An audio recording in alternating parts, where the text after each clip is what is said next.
Bonjour, ici Patrick Pierrat. Le bulletin InfoBref d'aujourd'hui vous est offert par le réseau Action TI.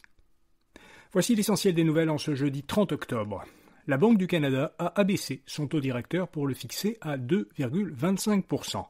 La baisse, qui est de 0,25 points de pourcentage, est la deuxième baisse consécutive et la quatrième cette année.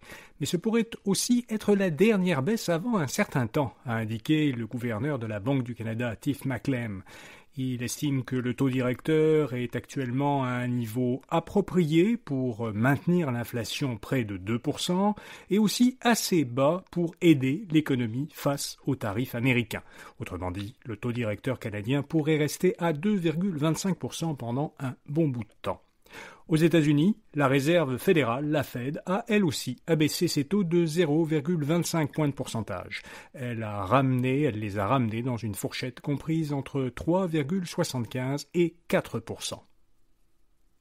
Le gouvernement Legault va présenter un autre projet controversé. Le ministre du Travail, Jean Boulet, doit en effet déposer aujourd'hui à l'Assemblée nationale un projet de loi sur la gouvernance et la transparence des syndicats. Cette réforme du régime syndical prévoit que des travailleurs syndiqués pourraient voter pour refuser de payer une partie de la cotisation demandée par leur syndicat. Je vous en avais parlé il y a 2 semaines.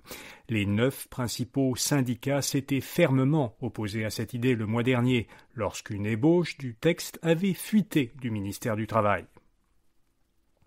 François Legault a accusé Doug Ford de lui avoir tiré dans le dos.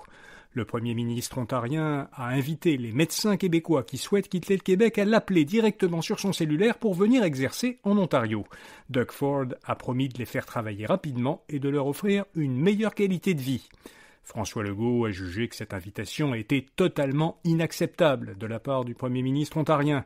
Legault a dénoncé ce qu'il appelle un manque de jugement total de son homologue ontarien, et il a estimé que ce n'était pas le temps de se tirer dans le dos entre provinces. Concernant la grève des transports à Montréal, on sait maintenant que le service sera maintenu uniquement pendant les périodes de pointe, et ce, y compris le jour des élections municipales. En effet, le tribunal administratif du travail a approuvé le plan de grève des employés d'entretien de la Société de transport de Montréal.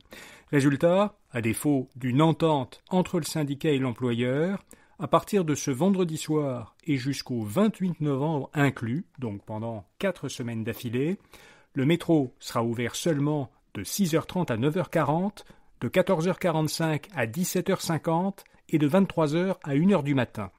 Et les bus circuleront, eux, de 6h15 à 9h15, de 15h à 18h et de 23h15 à 1h15. Le tribunal doit encore rendre une décision concernant une autre grève, celle des chauffeurs de la STM. Cette autre grève doit avoir lieu les 1er, 15 et 16 novembre, alors les services pourraient être encore plus réduits ces jours-là. Au Brésil, une opération policière contre des narcotrafiquants a fait plus de 100 morts. Moins de 2 semaines avant d'accueillir la 30e conférence des Nations Unies sur les changements climatiques, la COP30, le pays sud-américain a connu l'intervention policière la plus meurtrière de son histoire. La police a indiqué que des raids menés mardi à Rio de Janeiro avaient fait au moins 119 morts, 115 criminels présumés et 4 policiers. Hier soir, un décompte d'une autre administration publique brésilienne faisait plutôt état de 132 morts. Selon le gouvernement brésilien, le président du pays, Luiz Inácio Lula da Silva, a été sidéré par ce lourd bilan et l'opération aurait été menée à l'insu du gouvernement fédéral brésilien. L'Ontario compte rembourser la taxe provinciale sur les maisons neuves. Le gouvernement ontarien veut aider les acheteurs d'une première maison en leur remboursant intégralement la portion provinciale de la taxe de vente harmonisée sur les maisons neuves, d'une valeur maximale de 1 million de dollars. Comme la portion provinciale de la taxe est de 8%, pour une maison qui serait achetée à 1 million de dollars, la mesure pourrait accorder à un acheteur un allègement allant jusqu'à 80 000 dollars. Et l'allègement total pourrait atteindre 130 000 dollars si Ottawa applique de son côté le remboursement de TPS que le gouvernement Carney a proposé au printemps. La TPS représentant 5% du montant, ce serait un total de 13%. Le gouvernement du Québec, lui, n'a pas prévu de mesures équivalentes. Un mot maintenant de notre commanditaire. communauté d'affaires et TI, vous avez rendez-vous à la 46e édition de la JIC.